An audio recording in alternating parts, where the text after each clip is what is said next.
The morning I discover my heated chicken coop unplugged during a brutal Colorado blizzard, I knew trouble was brewing in our quiet neighborhood of Pine Ridge Estates. I'd relocated to Golden, Colorado, just over 8 months prior, lured by the stunning Rocky Mountain vistas and what seemed like a laid-back homeowners association that wouldn't meddle in my personal affairs. My name is Mark Thompson, and I'm a software engineer who works from home, giving me plenty of time to indulge in my love for raising heritage breed chickens. I had 5 fine birds, 3 buff Orpingtons, and 2 Amaraucanas, and they were more than just egg producers. They were my companions, bringing a touch of rural joy to my suburban life. I'd poured heart and soul into their coop, building it with insulated walls, a heated waterer, and a thermostat-controlled heater that maintained a cozy 50 degrees inside, no matter how fierce the winter winds howled outside. At nearly 7,000 feet elevation in the foothills, Colorado's cold snaps could be deadly without that setup. That fateful January morning, my phone read -8 degrees Fahrenheit. The storm had dumped over a foot of snow overnight. Bundled up, I slogged through the drift to check on my girls. Opening the coop door, a chill hit me like a slap. Icy air inside, my breath visible. There they were, huddled in a corner, feathers puffed in a futile bid for warmth. 2 were already gone, frozen stiff. The other 3 barely stirred, their eyes glazed with hypothermia. My stomach churned as I gathered the survivors and hurried them indoors, setting up a box by the fireplace to warm them. Back outside, I inspected the heater. The heavy-duty extension cord from the garage outlet had been deliberately unplugged and coiled neatly on my porch. No storm could do that. Boot prints in the snow led from the side gate to the outlet and back, fresh but dusted with new flakes, suggesting a midnight visit around 2 or 3 a.m., when the blizzard raged hardest. Who would commit such a cruel act? The question gnawed at me, sparking a fire of determination amid the grief. I phoned my neighbor, John Harlan, a retired cop living a couple doors down and the only welcoming face since I'd arrived. He braved the snow in his truck and surveyed the scene. "Mark, this is trespassing at least. Maybe animal cruelty," he said gravely. "File a report." I mentioned the recent HOA violation notice, and John's eyes narrowed. The notice had come from Susan Hargrove, the HOA president of Pine Ridge Estates. She'd mailed it certified, claiming my coop was an unsightly structure, violating architectural rules, and demanding its removal. I'd applied for approval 9 months earlier, but with no response in the required 30 days, the bylaws deemed it automatically approved. Susan was the epitome of a power-hungry busybody, a 52-year-old with a sharp bob haircut, driving a white Lexus with vanity plates reading HOA Boss. She'd targeted me since learning about the chickens, ranting at meetings about how they'd ruin property values and turn our upscale community into a backwoods farm. I'd argue they were clean, quiet, and contained, even gathering neighbors' signatures and support, but she wouldn't budge. John helped me call the Jefferson County Sheriff's Department. Deputy Ramirez arrived, documented the prints, the cord, and the tragic scene with photos. "Any cameras?" he asked. "Not yet," I replied, vowing to install some. I carefully shared my suspicions about Susan, her public disdain, the timing after a notice, her home's view of my yard. He noted her name and address. Shifting focus to my surviving chickens, I rushed them to Foothills Veterinary Clinic in Golden. Dr. Emily Brooks, a compassionate vet in her 40s specializing in livestock, examined them. "Mr. Thompson, it's bad. Severe hypothermia and frostbite," she said solemnly. "Daisy here has the best shot, but Rosie and Stella are critical.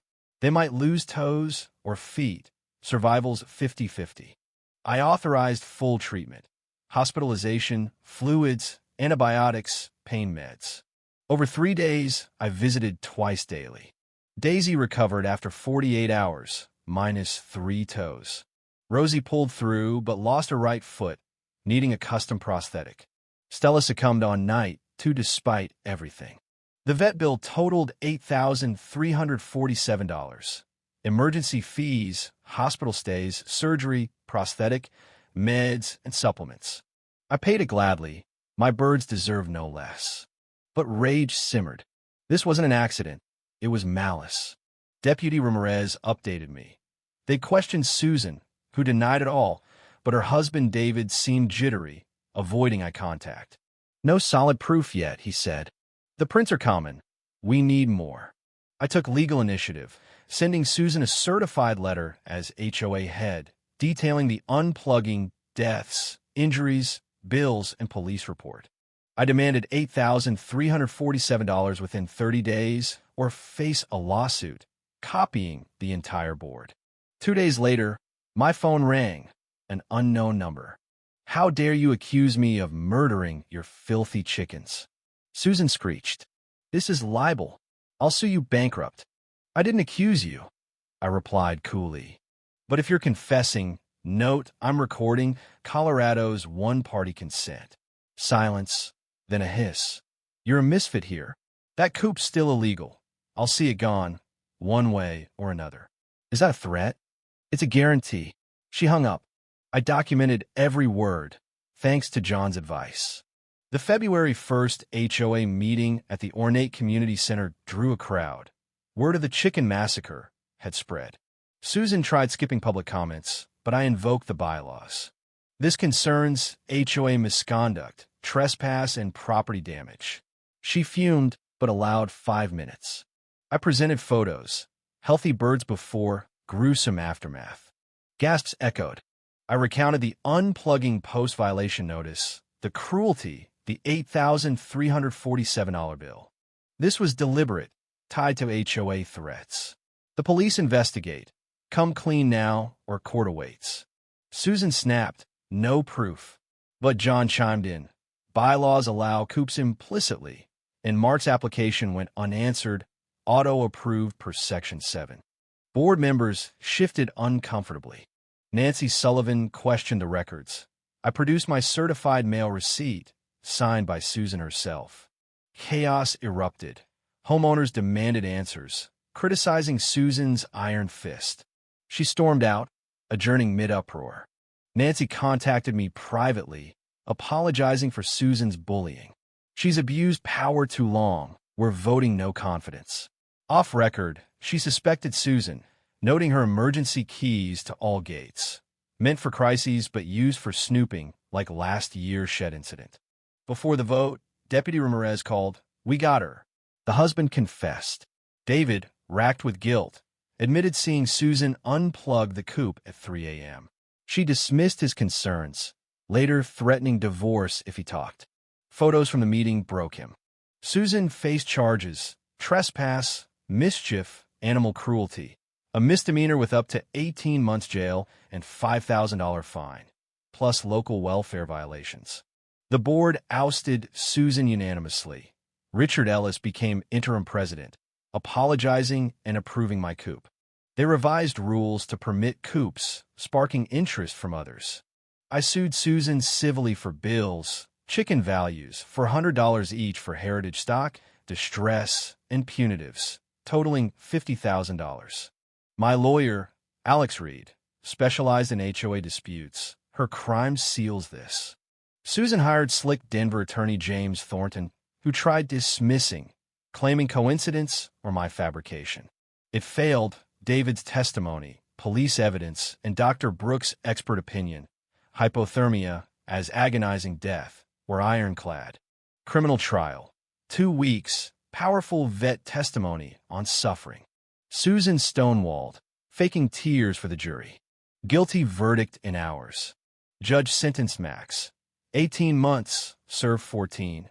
Fines, restitution, probation, animal shelter service. Your callousness is appalling, he lectured. Civil trial awarded $47,500. Jury emphasizing anti-cruelty message. Appeals denied.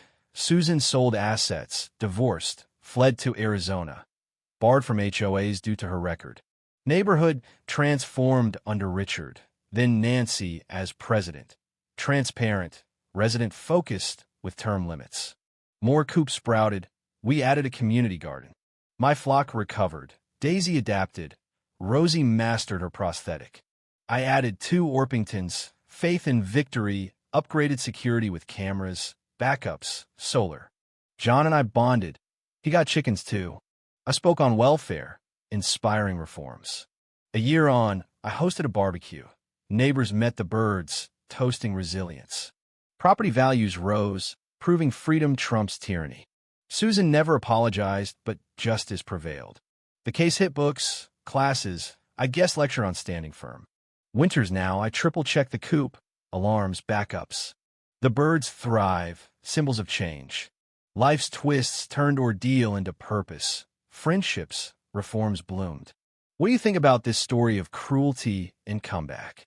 Share in the comments. How do you view violence and injustice in everyday life? Take a stand.